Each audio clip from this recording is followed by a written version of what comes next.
Back to basics. Every once in a while, it's good to go back to the basics. And a master is somebody that's mastered the basics. It goes back to the basics, the foundation. It's been a while, I think, since we've talked about bug-out bags. It's one of the basics of preparedness, right? So today, let's talk about one of the basics. And let's make it even more basic. A basic bug-out bag. Not a bag, not a Delta Force starter kit. Not a zombie apocalypse loadout. Not an inch bag, right? I'm never coming home bag. Gonna head up into the hills and build my own log cabin kit. None of that. A basic bug-out bag. At least the foundations. Something that you would find useful whether or not you have a subscription to Guns and Ammo magazine. Something you could pitch to a loved one or a friend. Whether or not they own a black rifle. Whether or not they can fashion a figure for a deadfall trap from a bushcraft knife. For the average person. With that, welcome to the podcast where we talk about this subject. And God willing, many more to come, with God Almighty at the center, biblical Judeo-Christian values, and real-world first-hand experience. Military, law enforcement, private security contracting, and some other relevant stuff. Bio bullet points in the show notes. All right. Couple of quick caveats. This is not everything that I have in my bag or bags. Not everything I have in my bug-out bag.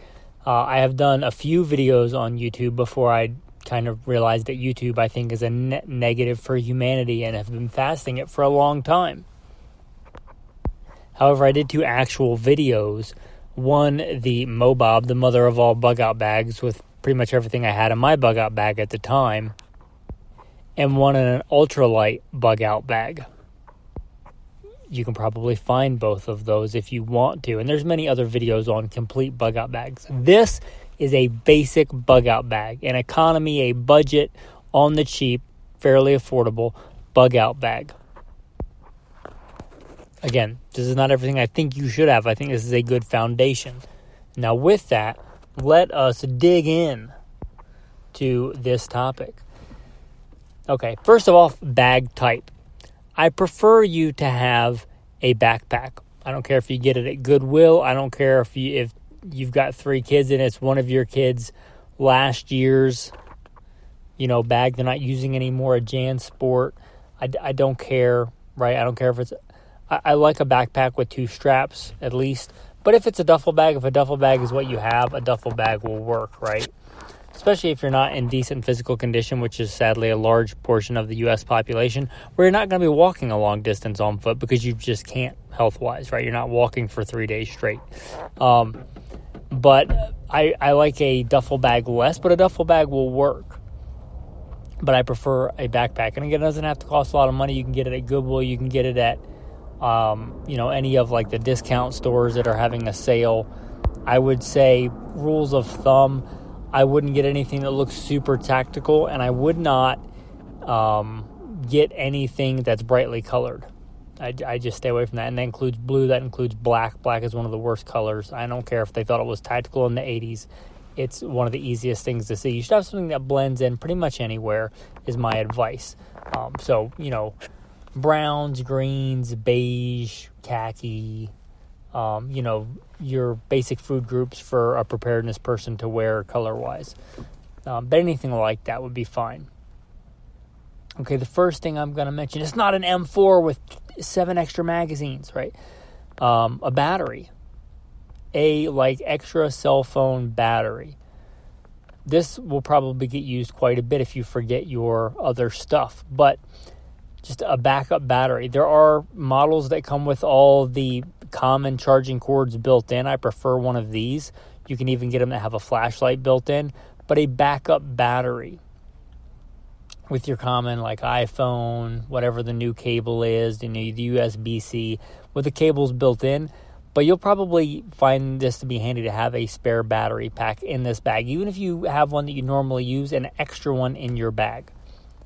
I have had to bug out in real life due to reasons, and wouldn't you know it, my cell phone battery was a lot lower than normal, and I had to get a hold of my wife.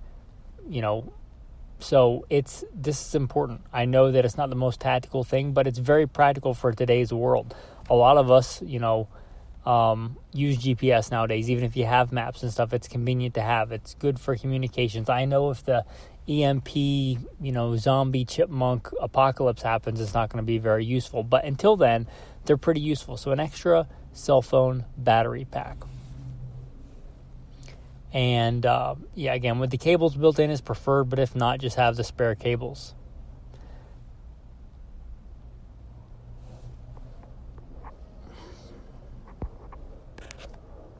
Okay. A change of clothing. Something comfortable, pair of pants, a t-shirt, and or a light jacket. Or you probably want a spare shirt and some kind of light jacket, a windbreaker, a blazer, a hoodie. I don't care. Something that you don't wear all the time, something that's not your favorite, something maybe that's got a hole in it that you wouldn't wear day to day, but it's an extra pair of clothes, right? Don't get all caught up in the tactical and not have an extra change of clothes. So just a change of clothes in this bag. You could put in more, but a change of clothes would be good. And obviously this is going to change depending on season. You might want to put in a better jacket if you live somewhere super cold, where the cold is a major killer if you get stuck out in the cold. But a change of clothing. And although it should be part of the change of clothing, I'm going to specifically say socks. Don't forget about socks. If you have ever been an infantryman or a hardcore hiker or anything like that, you'll know the importance of good clean socks and appropriate socks. So this cannot be overstated. Have at least one extra pair of socks, preferably more than that, but extra socks. This, again, should not be overstated. Socks are important. So do not overlook the socks. Again, not super expensive, not super tactical, but very practical. And a water bottle.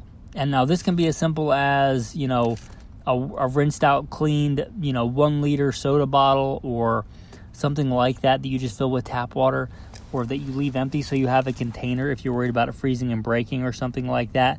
Or it can be like a nice metal water bottle. You can usually find these really cheap at a Goodwill or, something like that, or on sale when they go on sale at Walmart or whatever. But just a good metal water bottle. I prefer a non-insulated for a lot of reasons, but any kind of decent water bottle will work. If you got an old military canteen you want to throw in there, any kind of water bottle container to hold water. Again, doesn't have to be super tactical, doesn't have to be expensive. Next, a flashlight. Even if you EDC a flashlight, I'd recommend you have a flashlight somewhere in your kit. A good flashlight. Nowadays, there are affordable ones that you can get that are rechargeable, and since you already have your battery pack, it just makes sense to have a rechargeable flashlight in there. Doesn't have to be, any kind of tactical, striking implement. It doesn't have to be multicam. Just a good rechargeable flashlight is a good thing to have. Next one, snacks. We talked about a water bottle. Keep it with water unless it's going to freeze, but just a few snacks, and it doesn't have to be anything expensive. It can be your favorite protein bar, an extra box of those. It can be, if you want to go super cheap, just get a canister of peanuts. You just like one of the big cans of peanuts. Peanuts are pretty cheap and affordable. They got fat, they got protein, they got salt. So just throw a big container of peanuts in there. It'll get you through a day or two where you need a snack. Now, you can survive, obviously, several days or weeks without food, but just throw some in there. They're going to last a long time. They're not going to bother. You don't have to spend, $10 or $20 a piece for N.R.As or anything crazy, or, something that you put hot water in to make like a 4-course meal. A sack of peanuts or, a couple cans of sardines or your favorite protein bar, whatever the case is. I wouldn't encourage you to put junk food in there, but if you normally eat junk food, then just put some spare snacks in there. If you got kids, your kids' favorite snacks, whatever they like, from, whatever, granola bars, Nutra, whatever those like fruit-filled bars we had as a kid. Fig Newtons, do they still make those? I don't eat that stuff, but you get my point. Doesn't have to be expensive. You can go to the Dollar Tree. I know Dollar Tree's not $1 anymore, but sad inflation. But just basic snacks that are not going to go bad, that aren't going to melt. So if you get a protein bar, probably not something that's going to melt. But you get the idea. Just some basic snacks. Doesn't have to cost an arm and a leg. The next one, the tactical name is cordage, but basically just string, right? The common one is 550 cord, but whatever. If you got extra shoelaces, throw them in there. If you got, tarred bank line, throw it in there. If you've got that basic surveyor string, if you're into construction and do stuff like that, running a plumb line, just some extra string. Doesn't have to be super tactical. Obviously, you can throw some bigger cordage or rope in there if you have some, but some extra cordage, it can come in handy for all kinds of reasons. Doesn't have to cost an arm and a leg. This one will make a lot of guys happy. A multi-tool. A lot of guys in the tribe here, they love multi-tools. They nerd out over multi-tools. Have a multi-tool in there. If you want to go super expensive, you can spend, a lot of money on a nice Leatherman. Or you can go to Walmart and get an Ozark Trail basic multi-tool with a few basic tools on it. An extra blade, a little saw, a pair of pliers, screwdriver, can opener, whatever, just your basic multi-tool. And you can get these for under $20. Is it the best multi-tool? No, but this is not your head into the hills and live forever bag. This is a basic bug out bag. And a basic multi-tool in most urban environments is pretty good. So a basic multi-tool. Again, if you want to spend more, if you have an extra one lying around, throw it in your bag. I know a lot of guys are into tools. This is not the bag to throw in. You're like, I'm just going to throw in a set of wrenches. I'm just going to throw in, a basic snap-on, ratchet set. No, just a simple multi-tool will be fine. In addition to the multi-tool, I would encourage you to have a large fixed blade knife. Doesn't have to be expensive.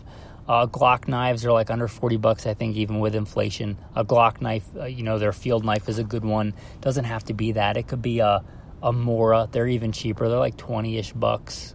But a decent fixed blade knife for many reasons, right? It's one of the most multi-tools. You can use it for all kinds of things, from defense to food prep to all, I could even barely scratch the surface in an hour podcast on all the uses for a knife. So put a good fixed blade knife in there, even if you have a knife on the multi-tool, even if you EDC a knife, put a decent extra fixed blade knife in there. It doesn't have to be expensive.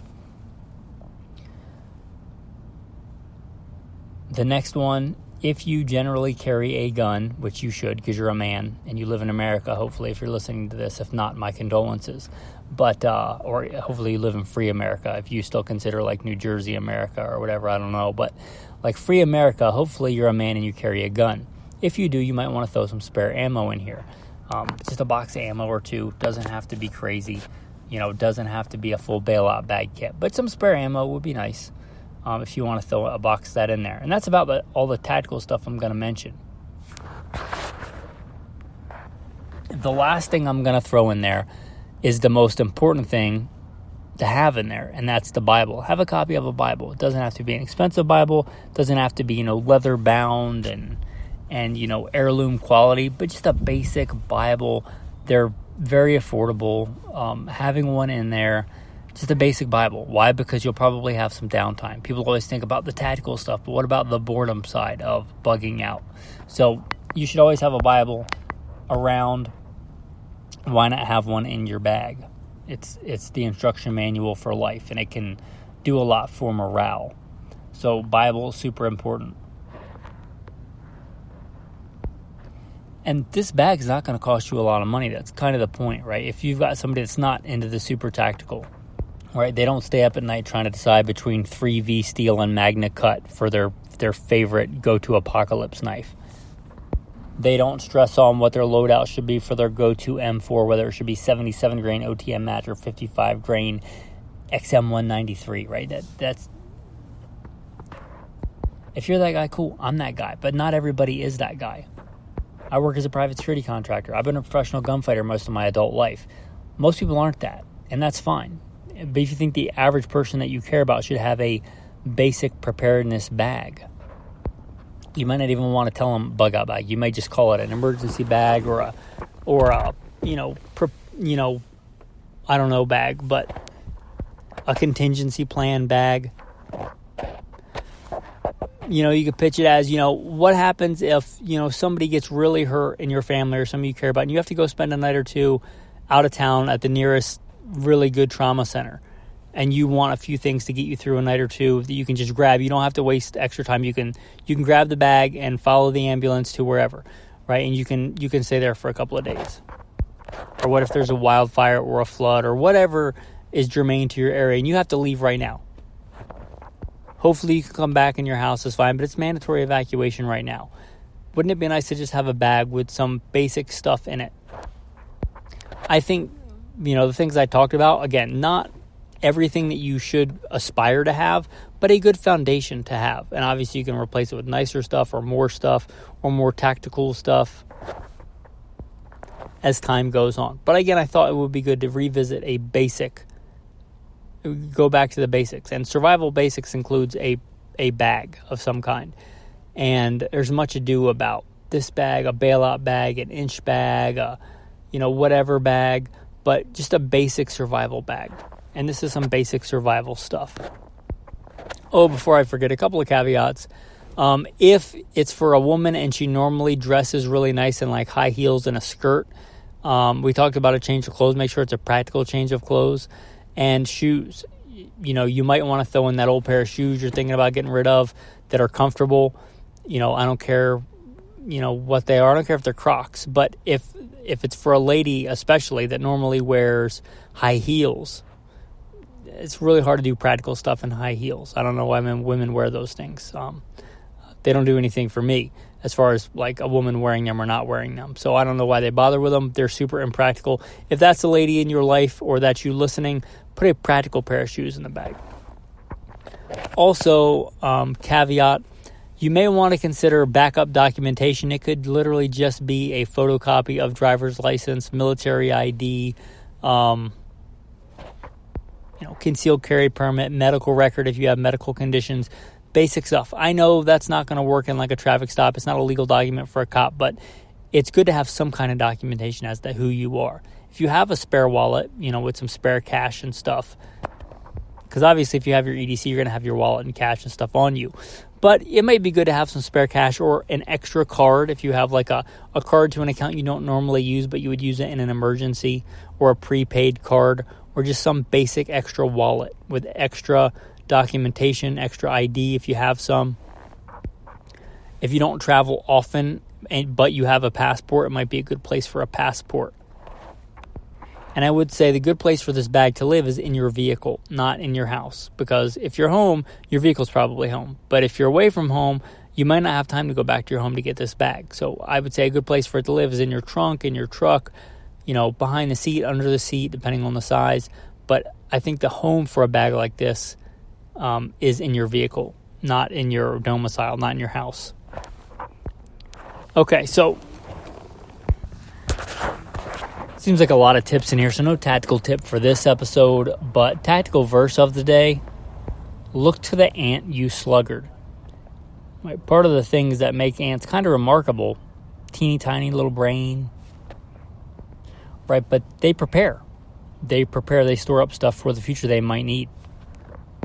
And because of that, they're vastly successful in many different environments, very adaptable. Look to the ant, you sluggard. With that, guys, thanks for listening and have a blessed day.